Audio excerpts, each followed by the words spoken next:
Alright y'all, so today we're going to talk about removing prop wash and how to avoid it. That is coming down below the quad that is disturbed by the thrust generated from your propellers.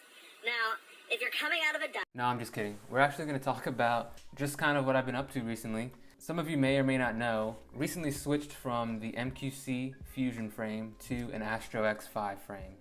I did this because I'm pretty sure MQC is either significantly slowing down or probably ending their manufacturing for their frames. I could be coming too much into a conclusion about that, but I'm pretty sure the last time I checked their website wasn't working. It hasn't been working for quite some time. Anyways, I don't really care. There was a good sale going on an Astro X5 Silky frame, and I decided to jump on it.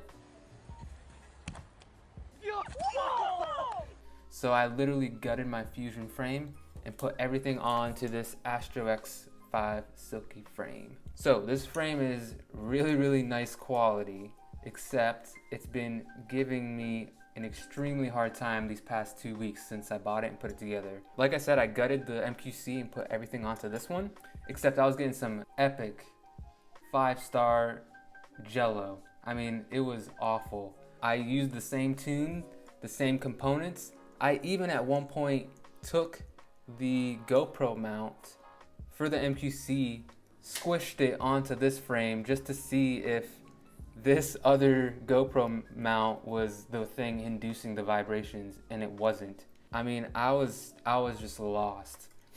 So what I did, let's actually start with me showing you guys how bad this Jello really was.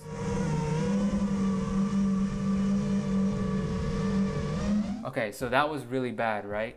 Now, I changed my filters like a bunch, my gyro filters, to see if that could tame the noise, and it didn't really help. So the next thing what I did was I started adjusting the D-term filter. I adjusted the D-term from a biquad stage 1 set to 200, and I moved it down to a frequency filter at 120. And this is the footage I got.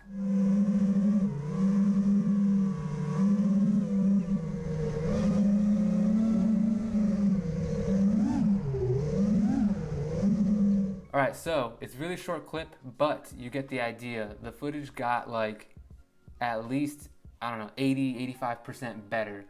I was still getting some noise, and I could tell because I was actually getting some noise in my FPV feed from, I don't know, the vibrations and the electrical current being fed back into the ESC, something, I don't know. I was getting some electrical noise.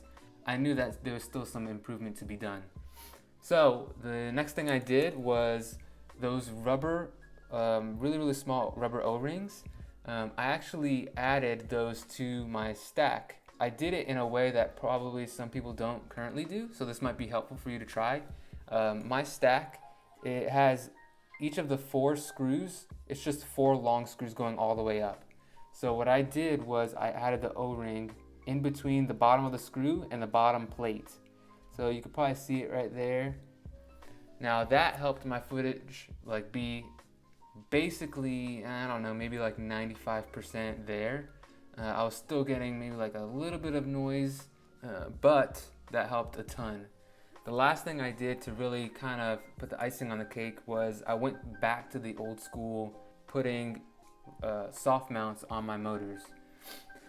Now I know you're all thinking, why are you putting soft mount on Johnny motors? Those are the smoothest motors on the market. I might not necessarily need it all the time, but I would rather, I'd rather just have it. So I added some really thin rubber. I don't know if you can see that, but it's just really thin rubber on each of the 4 motors, and that's currently soft mounting my motors.